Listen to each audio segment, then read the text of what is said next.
ओम शांति। 4 अप्रैल 2024 बाप दादा मधुबन मुरली। 4 ஏப்ரல் 2024 बाप दादा मधुबन मुरली। पारलौकिक बाप से पूरा वर्षा लेना है तो अपना सब कुछ एक्सचेंज कर दो। ये बहुत बड़ा व्यापार है। இனிமையான குழந்தைகளே, இல்லற வாழ்க்கையில் வாழ்ந்தபடி பரலோக தந்தையிடம் முழு ஆஸ்தியும் வாங்க வேண்டுமானால் தன்னிடமுள்ள அனைத்தையும் பண்டமாற்று செய்து கொள்ளுங்கள்। இது பெரிய வியாபாரமாகும்। प्रश्न, ड्रामा का ज्ञान किन बात से तुम बच्चों को बहुत मदद करता है? ड्रामाவில் ஞானத்தில் எந்த விஷயத்தில் குழந்தைகளுக்கு மிக உதவியாக இருக்கிறது? उत्तर, जब शरीर की कोई बीमारी आती है तो ड्रामा का ज्ञान बहुत मदद करता है, क्योंकि तुम जानती हो यह ड्रामा हूबहू रिपीट होता है। எப்போது சரீரத்தில் வியாதி வருகிறதோ அப்போது ட்ராமாவின் ஞானம் மிகவும் உதவி செய்கிறது। ஏனென்றால் நீங்கள் இந்த ட்ராமா அப்படி திரும்பவும் நடக்கிறது என்பதை நீங்கள் அறிந்திருக்கிறீர்கள்। इसमें रोने पीटने की कोई बात ही नहीं रहती, कर्मों के हिसाब किताब चुकतू होता है। இதில் அழுவதும் அலம்பி புலம்புவதற்கு எந்த விஷயமும் கிடையாது। இது கர்மத்தின் கணக்கு வழக்கு தீர்ந்து விடுகிறது என்று உணர வேண்டும்। 21 जन्मों के सुख का बेट में है, ये दुख कुछ भी वासनाएं नहीं रहती है। ज्ञान पूरा नहीं तो तड़पते हैं। 21 பிறவிக்கு கிடைக்கும் சுகத்துடன் ஒப்பிடும்போது இந்த துக்கம் சிறிது கூட துக்கமாக அனுபவமாகாது। ஞானம் முழுவதும் புரியவில்லை என்றால் தான் அவர்களுக்கு துடிப்பு ஏற்படுகிறது। ஓம் சாந்தி। भगवान बच भगवान इनको कहा जाता है जिसको अपना शरीर नहीं। பகவான் என்று கூறுகிறார்கள், யாருடைய தன்னுடைய शरीरम இல்லையோ அவர் பகவான் என்று கூறப்படுகிறார்। ऐसा नहीं कि भगवान का नाम रूप देश काल नहीं है, नहीं, भगवान को शरीर ही नहीं। भगवान के பெயர் ரூபம் தேசம் காலம் என்று எதுவும் கிடையாது என்பது சரியில்லை। பகவானுக்கு शरीरम என்பது இல்லை। बाकी सब आत्माओं का अपना अपना शरीर है। अब बाप समझाते हैं, कहते हैं, मीठे मीठे रूहानी बच्चे अपने को आत्मा समझ बैठो। वैसा भी आत्मा ही सुनती है, पाठ बजाती है, शरीर द्वारा कर्म करती है। அனைத்து ஆத்மாக்களுக்கும் தங்களுக்கென்று ஒரு சரீரம் இருக்கிறது। இப்போது பாபா கூறுகிறார், இனிமேலும் இனிமையான குழந்தைகளே, தன்னை ஆத்மா என்று புரிந்து கொள்ளுங்கள்। எப்போது ஆத்மா தான் கேட்கிறது, பங்கை நடிக்கிறது, சரீரத்தின் மூலமும் செயலும் செய்கிறது। संस्कार आत्मा में ले जाती है, अच्छे बुरे कर्मों के फल आत्मा ही भोगती है शरीर का साथ। சமஸ்காரத்தை ஆத்மா தான் எடுத்து செல்கிறது, நன்மை தீமை என்ற கர்மத்தின் பலனை ஆத்மா தான் शरीरத்துடன் அனுபவிக்கிறது। बिगर शरीर का कोई तो वासना भोग नहीं लग सकती है, इसलिए बाप कहते हैं अपने को आत्मा समझ बैठो। बाप हमको सुनाते हैं, शरीरम இல்லாமல் யாரும் கர்மத்தின் பயனை அனுபவிக்க இயலாது। ஆகையால் தான் பாபா கூறுகிறார், தன்னை ஆத்மா என்று புரிந்து கொள்ளுங்கள்। நமக்கு பாபா இப்போது கற்பிக்கிறார்। हम आत्मा सुन रहे हैं, इस शरीर द्वारा भगवान वाच मन मना बाबा। देह सहित देह के सब कर्मों को त्याग, अपने को आत्मा समझ बाप को याद करो। நாம் ஆத்மா இந்த शरीर மூலம் கேட்டுக்கொண்டிருக்கிறோம்। பகவான் கூறுகிறார், மனா பாபா, தேகம் தேகத்து சம்பந்தம் தேகத்தின் அனைத்து தர்மங்களையும் தியாகம் செய்து தன்னை ஆத்மா என்று புரிந்து பரமாத்மா சிவபாபாவை நினைவு செய்ய வேண்டும் என்கிறார்। यही एक ही बाप कहते हैं जो गीता का भगवान है। भगवान माना ही जन्म मरण रहित। बाप समझाते हैं मेरे जन्म अलौकिक है। கீதைக்குரிய பகவான் அதே பாபா தான் இப்போதும் கூறுகிறார், பகவான் என்றாலே பிறப்பு இறப்புக்கு அப்பாற்பட்டவராக இருக்க வேண்டும்। बाबा पूरी வைக்கிறார், என் பிறவி अलौकिकமானது। और कोई भी ऐसा जन्म नहीं ले सकते हैं जैसा मैं इनमें प्रवेश करता हूँ। ये तो अच्छी रीति याद करना चाहिए। ऐसे नहीं सब कुछ भगवान करते हैं। पूज्य पुजारी टिकर बित्तर में परमात्मा है। நான் இந்த சரீரத்தில் பிரவேசிப்பதை போல வேறு யாரும் இப்படி பிறவி எடுப்பதில்லை। இதை நன்றாக நினைவில் புரிந்து வைக்க வேண்டும்। இப்படியும் அதாவது எல்லாம் பரமாத்மா செய்கிறார்। பூஜிக்கத்தக்கவர் பூஜாரி எல்லாமே அவர்தான்। கல்லிலும் மண்ணிலும் முள்ளிலும் சிறிய பொருளிலும் இருக்கிறார், பரமாத்மா இருக்கிறார் என்பது கிடையாது। 24 अवतार कच्च मच्च अवतार परशुराम अवतार दिखाते हैं। अभी समझ में आता है कि क्या भगवान बैठ परशुराम अवतार लेके हाँ और कुल्लड़ाग लेकर हिंसा करेंगे? ये रॉन्ग है। 24 அவதாரம் ஆமை, மீன் அவதாரம், பரசுராம அவதாரம் என்று காட்டுகிறார்கள். இப்போது புரிய வைக்கப்படுகிறது, பரமாத்மா வந்து பரசுராம அவதாரம் எடுப்பாரா என்ன? ஆயுதம் ஏந்தி துன்பம், அதாவது கோடாலி எடுத்து அவர் வெட்டுவாரா என்ன? இது தவறாகும் என்கிறார். जो परमात्मा का सर्वव्यापी है कह देते हैं, ऐसे कल्प के आयु लाखों वर्षित कैदी हैं. इसको कहा जाता है घोर अंधियारा, अर्थात ज्ञान नहीं. பரமாத்மை சர்வவியாபி என்று சொல்லிவிட்டதைப் போல கல்பத்தின் ஆயுளையும் லட்சக்கணக்கான வருடங்கள் என்று எழுதிவிட்டார்கள். இது பெரிய இருட்டு, அதாவது ஞானம் இல்லை என்று கூறப்படுகிறது. ज्ञान से होता है सोजरा. अब अज्ञान का घोर अंधियारा है. अब तुम बच्चे घोर अंधियारा में से हो.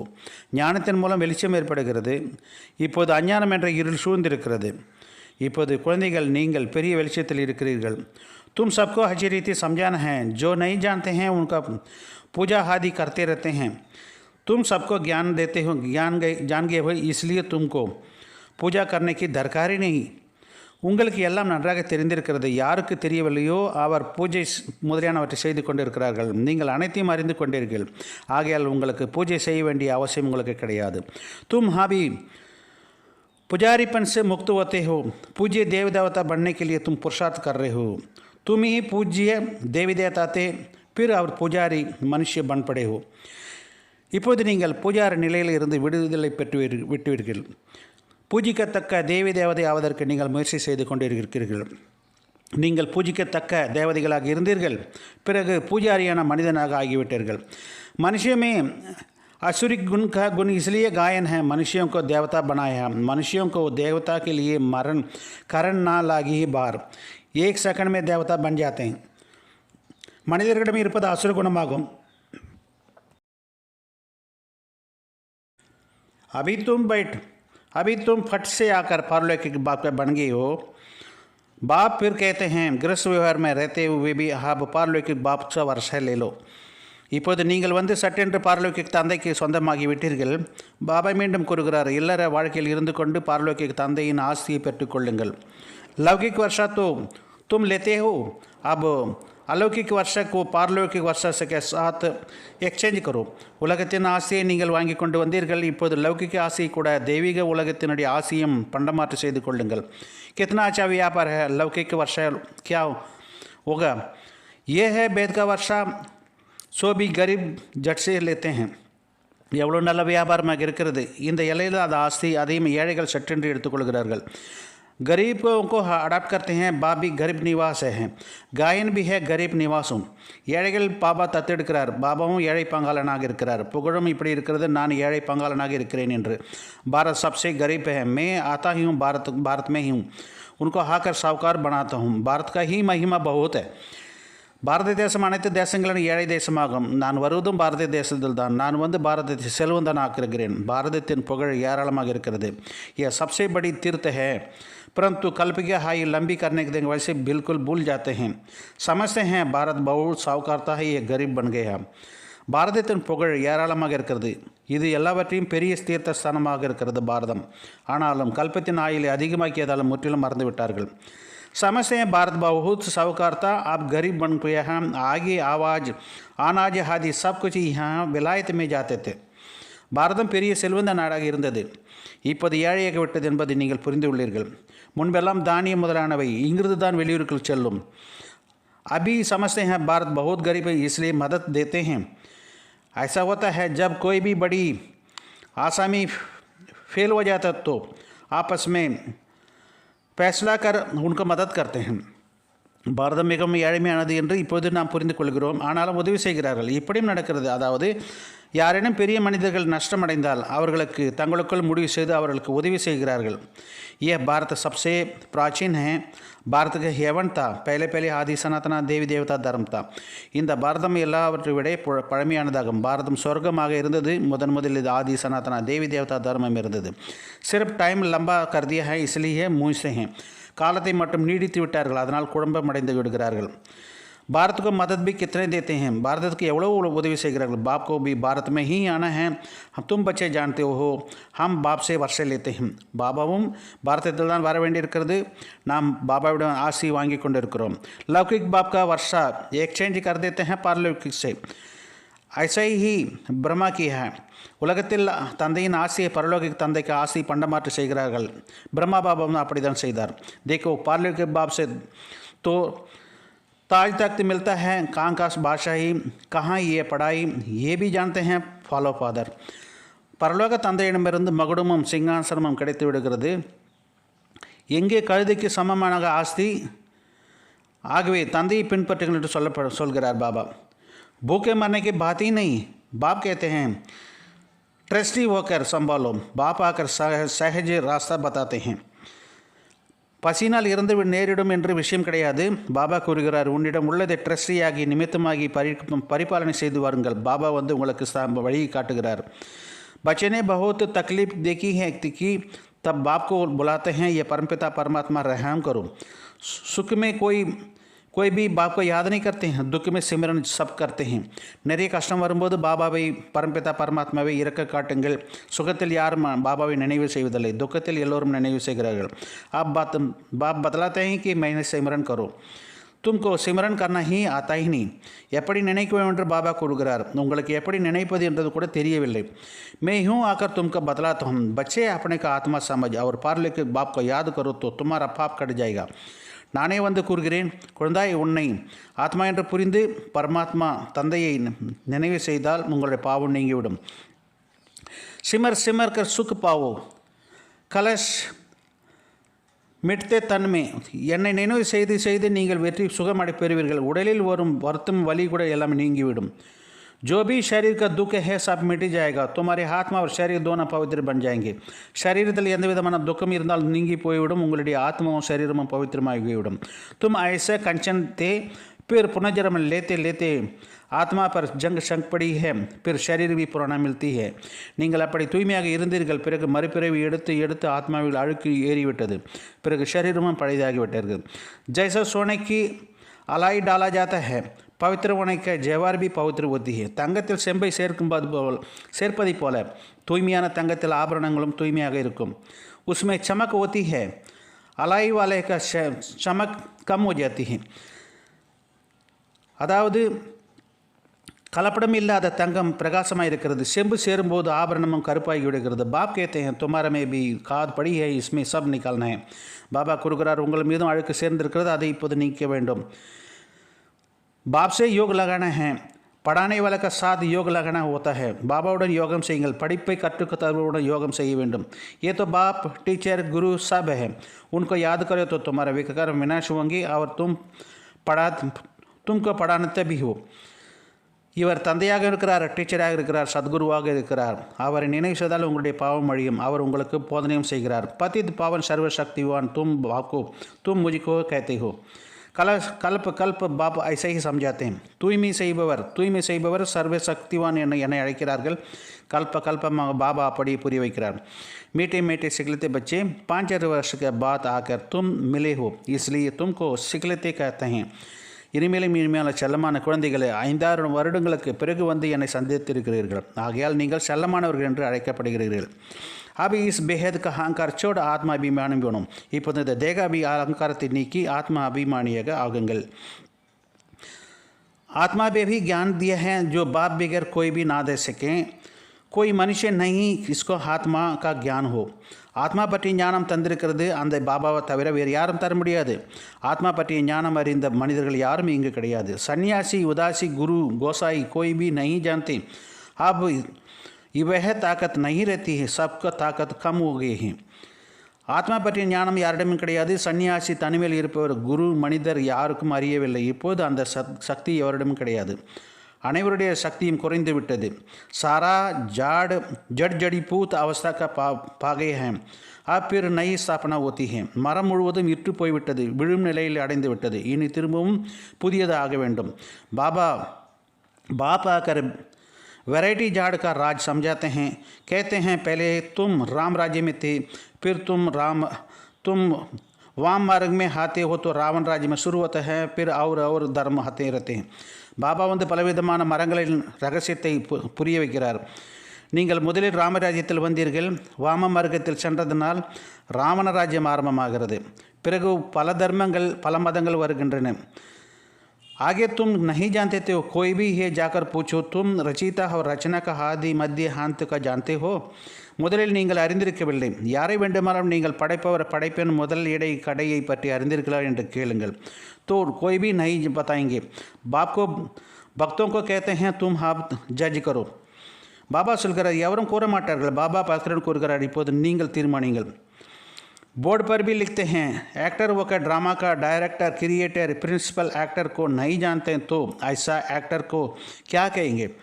போர்டில் கூட இப்படி எழுதுங்கள், நடிகருக்கு நாடகத்தின் இயக்குனர் மற்றும் படைப்பவர், முக்கிய நடிகர், ஹீரோ பாட்டு உள்ளவர் ஆகியோரை பற்றி தெரியவில்லை என்றால் அப்படிப்பட்ட நடிகரை என்ன சொல்வது.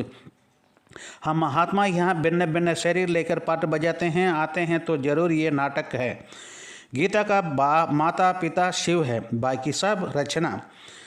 நாம் ஆத்மா இங்கே பலவிதமான சரீரத்தை எடுத்து நடிக்க வந்திருக்கிறோம் என்றால் கண்டிப்பாக இது நாடகம் தானே. கீதை என்றால் தாய், அப்பா, சிவபாபா மற்றும் அனைத்தும் படைப்பாக இருக்கிறது. அனைத்தும் படைப்பு என்று பாபா சொல்கிறார். गीता नई का क्रिएट करते हैं. गीதை புதிய உலகமாக படைக்கிறது. ये भी किसको मालूम नहीं है कि नई दुनिया को कैसा रिपीट होती है. नई दुनिया में पहले पहले तुम ही हो, अभी है पुरुषोत्तम संगम युगம். இதுவும் அதாவது புதிய உலகத்தின் பகவான் எப்படி படைக்கிறார் என்று யாருக்கும் தெரியாது. புதிய உலகத்தில் முதலில் நீங்கள் தான் இருப்பீர்கள். இப்போது இது புருஷோத்தம संगम युगமாக இருக்கிறது. ये पुरानी दुनिया भी नहीं है, ये तो नई दुनिया भी नहीं है. ये है संगम युगம். ब्राह्मण की चोटी है. இது பழைய உலகமும் கிடையாது, புதிய உலகமும் கிடையாது. இது இருப்பதோ संगम युगம், பிராமணருடைய குடுமி இருப்பதை போல. विराट रूप में भी शिव बाबा को दिखाते हैं, ना ब्राह्मण चोटी दिखाते हैं. तुमको तो चोटी भी दिखा ही है ऊपर से. விராட்ட ரூபத்தில் சிவபாபாவையும் காட்டுவதில்லை, பிராமண குடுமியையும் காட்டுவதில்லை. நீங்கள் குடுமியை संगम மேலே காட்டியிருக்கிறீர்கள். तुम ब्राह्मण बैठे हो, देवताओं के पीछे क्षत्रिय है, दोपहर में पेट का पुजारी, फिर शूद्र बनते हो. நீங்கள் பிராமணர்கள் அமர்ந்திருக்கிறீர்கள், தேவதைகளுக்கு பிறகு வருகிறவர்கள் சத்திரியர்களாக இருக்கிறார்கள். துவாபர யுகத்தில் வயிற்று பகுதியை காட்டுகிறார்கள் பூஜாரிக்காக, பிறகு சூத்திரர்கள் ஆகிறார்கள். ये बाजोली है, तुम सिर्फ बाजोली के याद करो. तुम्हारे लिए 84 जन्म का यात्रा. இது குட்டி கரணம் செய்வதாகும். நீங்கள் கரணம் போடுவதை மட்டும் நினைவு செய்யுங்கள். இதுதான் உங்களுடைய 84வது பிறவி என்ற பயணமாகும். सेकंड में सब याद आ जाता है, ऐसा ही चक्कर लगाते हैं. ये रिपीट राइट चित्र है, ये रॉन्ग है. बाबा बगैर राइट चित्र कोई बना ना सके. ஒரு நொடியில் எல்லாம் நினைவுக்கு வந்து விடுகிறது, நாம் இப்படி சுற்றி வருகிறோம் என்று. இது சரியான படம், அது தவறான படமாக இருக்கிறது. பாபா இல்லாமல் சரியான படத்தை யாராலும் உருவாக்க முடியாது. इस ड्रामा का बाप समझाते हैं, तुम ऐसे ऐसे बाजोली खेलते हो, सेकंड में तुम्हारी यात्रा होती है, कोई तकलीफ की बात नहीं. நீங்கள் இப்படி கரணம் அடிக்கிறீர்கள், ஒரு நொடியில் உங்கள் பயணம் பூர்த்தியாகி விடுகிறது, எந்த கஷ்டமும் கிடையாது. रूहानी बच्चे समझाते हैं कि बाप तुमको पढ़ाते हैं. यह संगम युग में है, सब बाप के साथ हैं. ஆன்மீக குழந்தைகள் அறிந்துள்ளீர்கள், தந்தை நமக்கு கற்றுத்தருகிறார். இது சத்தியமான சங்கம், பாபாவுடன் இருக்கிறோம். वह है झूठ संग, सचखंड बाप स्थापना करते हैं, मनुष्य की ताकत नहीं. அது பொய்யான சங்கமாகும். சத்தியமான கண்டத்தை பாபா தான் ஸ்தாபனை செய்கிறார். மனிதர்களும் இந்த அதாவது ஸ்தாபனை செய்யக்கூடிய சக்தி அவர்களுக்கு கிடையாது. भगवान ही कर सकते हैं. भगवान को ही ज्ञान का सागर कहा जाता है. मनुष्य ये भी नहीं जानते हैं कि परमात्मा की महिमा है. பகவான் தான் அதை செய்விக்க முடியும். பகவான் தான் ஞான கடலாக இருக்கிறார். இது பரமாத்மா மகிமை என்பது சாது சன்னியாசிகள் கூட தெரிவதில்லை. ये शांति का सागर, तुम शांति देते हो, सुबह को भी तुम ड्रिल करते हो, शरीर से न्यारा हो, बाप को याद करो. சாந்தி கடலான தந்தை உங்களுக்கு சாந்தியை தந்து கொண்டிருக்கிறார். அதிகாலையில் நீங்கள் ட்ரில் செய்கிறீர்கள், சரீரத்தில் விலகி பாபாவின் நினைவில் அமர்ந்திருக்கிறீர்கள். यहाँ तुम आते हो जीते जी मरने के लिए, बाप पर न्योचार होते हैं. ये है वो तो पुरानी दुनिया, पुराना चोला है, इसमें जैसा नफरत आती है, इसको छोड़कर आए.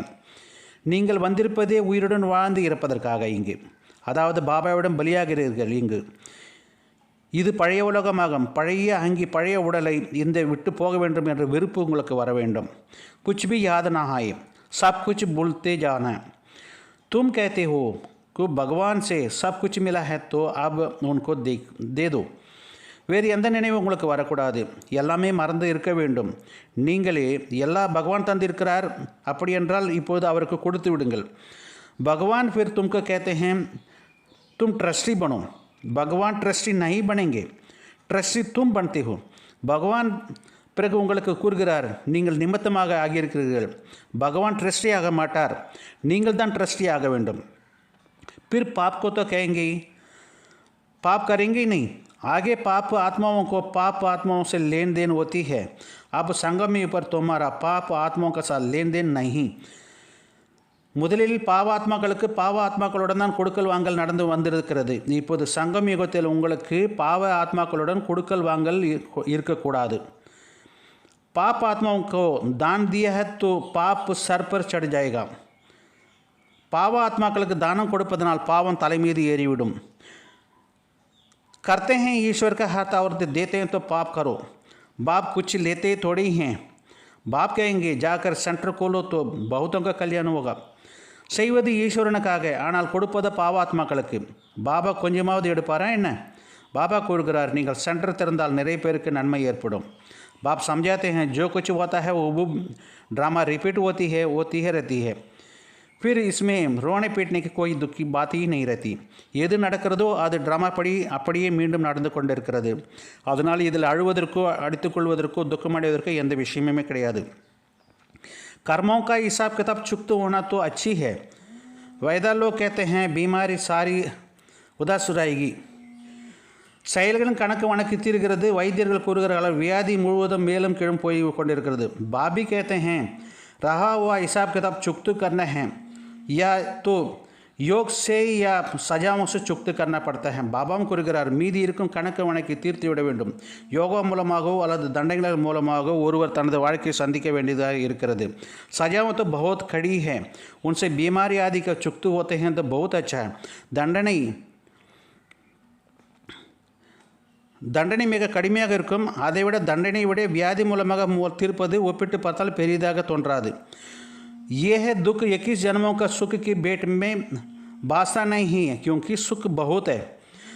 ज्ञान पूरा नहीं है तो बीमार के गुड़कते हैं, लुढ़कते रहते हैं. 21 பிறவிகளின் சுகத்துடன் ஒப்பிடுகையில் அந்த துக்கம் தோன்றாது, ஏனெனில் மகிழ்ச்சி அதிகமாக இருக்கிறது. ஞானம் முழுமையாக இல்லை என்றால் வியாதியால் துடிக்கிறார்கள். बीमार पड़ते हैं तो भगवान को बहुत याद करते हैं.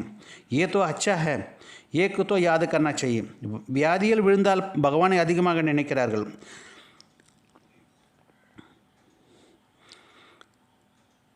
அதுவும் நல்லது தானே, ஒருவரை மட்டும் நினைக்க வேண்டும் என்று பாபா சொல்கிறார். वे भी समझते रहते हैं, वे लोग गुरुओं को याद करते हैं, अनेक गुरु रहते हैं. பாபா நன்றாக புரிவிக்கிறார், அந்த மக்கள் குருவை நினைக்கிறார்கள், அநேக குருக்கள் இருக்கிறார்கள் என்கிறார். பாபா कहते हैं मैं इन வேத சாஸ்திரோं का हादि में जानता हूँ. பாபா கூறுகிறார், நான் இந்த வேதங்கள் கிரந்தங்கள் எல்லாம் அறிந்திருக்கிறேன். यह भक्ति की समग्र ही, इसमें कोई मुझे प्राप्त कर नहीं सकते. बाप कहते हैं पाप आत्माओं का सद दुनिया में, இது பக்தியின் சாதனங்கள் ஆகும், இதன் மூலம் எதுவும் என்னை அடைய முடியாது. பாபா வருவதே பாவ ஆத்மாக்களை உலகத்தில் தான் வருகிறார். ये पुण्य आत्मा कहाँ से आएगी? जितने पूरे 84 जन्म लेते हैं उनका शरीर में आता हूँ. இங்கே புண்ணிய ஆத்மாக்கள் யாருமே கிடையாது. யார் 84 பிறவிகள் முழுமையாக எடுத்திருக்கிறாரோடு அவருடைய சரீரத்தில் தான் அவர் வர வேண்டியதாக இருக்கிறது. सबसे पहले है तुम ये जानते हो. பாபா कहते हैं तुम्हारी याद की यात्रा अच्छी होती है. எல்லோரிடம் விட இது முதலில் கேட்கிறார். இங்கே மதுபனில் பாபா சொல்கிறார், உங்களுடைய நினைவு யாத்திரைகள் தான் நன்றாக இருக்க வேண்டும் என்கிறார். यह भूल तूफान भी आएगी, परंतु बाप समझाते रहते हैं कि अपने का आत्मा समझ बाप का याद करो. இங்கே நீங்கள் நினைவில் இருக்கும்போது புயலும் வரும், புயலும் வீசும், ஆனால் பாபா புரிவிக்கிறார் தன்னை ஆத்மா என்று புரிந்து பாபாவை நினைவு செய்ய வேண்டும். कल्प पहले भी तुमने ऐसे ही ज्ञान सुना था. कल्पத்திற்கு முன்னால் கூட இப்படிதான் ஞானத்தை கேட்டீர்கள். दिन प्रतिदिन तुम सुनते रहते हो. राजधानी स्थापना होती है, पुराने दुनिया का विनाश भी होना है. ஒவ்வொரு நாளும் கேட்டுக்கொண்டிருக்கிறீர்கள், பழைய உலகத்தின் விநாசம் ஏற்பட்டு போகிறது, ஸ்தாபனையும் ஆகி கொண்டிருக்கிறது. धारणिकागा मुख्य सारम. सवेरे सवेरे उठ शरीर के न्यारा होने से ड्रिल करना है. அதிகாலையில் எழுந்து உடல் நினைவிலிருந்து விலகி ड्रिल செய்ய வேண்டும். पुराना दुनिया पुराना चोला कुछ भी याद ना रहे, ये सब कुछ भूल जाना है. பழைய உலகம் பழைய உடல் எதுவும் நினைவுக்கு வரக்கூடாது, அனைத்தும் மறந்திருக்க வேண்டும். ரெண்டாவது பாயிண்ட், संगम पर पाप आत्माओं के साथ लेन देन नहीं करना है. कर्मों के हिसाब किताब के खुशी खुशी से चुक्तू करना है. संगम युगத்தில் பாவ ஆத்மாக்களுடன் கொடுக்கல் வாங்கல் வைத்துக் கொள்ளக்கூடாது. कर्म कणक वड़के मिगुम मगिழ்ச்சியாக தீர்த்து விட வேண்டும். रोना पीटने की कोई बात नहीं, ये सब कुछ बाप पर न्योचार कर ये ट्रस्टी बन संभालना है. அழுவதும் அடித்துக்கொள்வதும் புலம்புவதும் இருக்கக்கூடாது. அனைத்தையும் பாபாவிடம் அர்ப்பணம் செய்து நிமித்தமாகி கவனித்துக் கொள்ள வேண்டும். वरदानम महसूसता की शक्ति द्वारा स्व परिवर्तन करने वाली तीव्र पुरुषार्थी भव. महसूसता की शक्ति द्वारा स्व परिवर्तन करने वाली तीव्र पुरुषार्थी भव. உணரக்கூடிய சக்தி மூலமாக சுய பரிவர்த்தனை செய்யக்கூடிய தீவிர புருஷார்த்தி ஆகுங்கள். இந்த வரதானத்துடைய விஸ்தாரத்தை பாருங்கள். कोई भी परिवर्तन का सहज साधन है महसूसता की शक्ति. எந்த ஒரு விஷயத்திலும் பரிவர்த்தனை ஆவதற்கு முக்கியமாக உணரக்கூடிய சக்தி தேவைப்படுகிறது. जब तक महसूसता की शक्ति नहीं आती है तब तक अनुभूति नहीं होती है और सब कुछ अनुभूति नहीं तब ब्राह्मण जीवन की विशेषता का फाउंडेशन मजबूत नहीं, उमंग उत्साह भी चाल नहीं. உணரக்கூடிய சக்தி வராதவரை அனுபவம் ஏற்படாது. மேலும் எதுவரை அனுபவம் ஏற்படவில்லையோ அதுவரை பிராமண வாழ்க்கையில் விசேஷத்தன்மையின் அஸ்திவாரம் உறுதியாக இல்லாமல் கூடவே ஊக்கமும் உற்சாகத்தின் நடைமுறையும் இருக்காது. जब महसूसा की शक्ति हर बात में अनुभवी बनाती है तब तीव्र पुरुषार्थ बन जाते हैं. ஒவ்வொரு விஷயத்திலும் உணரக்கூடிய சக்தி அனுபவ ரீதியாக இருந்தால்தான் தீவிர புருஷார்த்தியாக ஆக முடியும். महसूसता की शक्ति सदा काल के लिए सहज परिवर्तन कर देती है. உணரக்கூடிய சக்தி சதா காலத்திற்கும் சகஜமாக பரிவர்த்தனை ஏற்படுத்தி விடுகிறது. ஸ்லோகன் स्नेह स्वरूप का साकार में इमर्ज कर ब्रह्मा बाप समान बनो. அன்பு சொரூபத்தை சாக்காரத்தில் வெளிப்படுத்தி பிரம்மா பாபாவிற்கு சமமாக ஆகுங்கள். अच्छा, मीठे मीठे सिखलेते बच्चों प्रति माता पिता बाप दादा का याद प्यार और गुड मॉर्निंग. रूहानी बाप की रूहानी बच्चों को नमस्ते. हम रूहानी बच्चों की रूहानी बाप दादा दोनों को याद प्यार, गुड मॉर्निंग, नमस्ते, ओम शांति.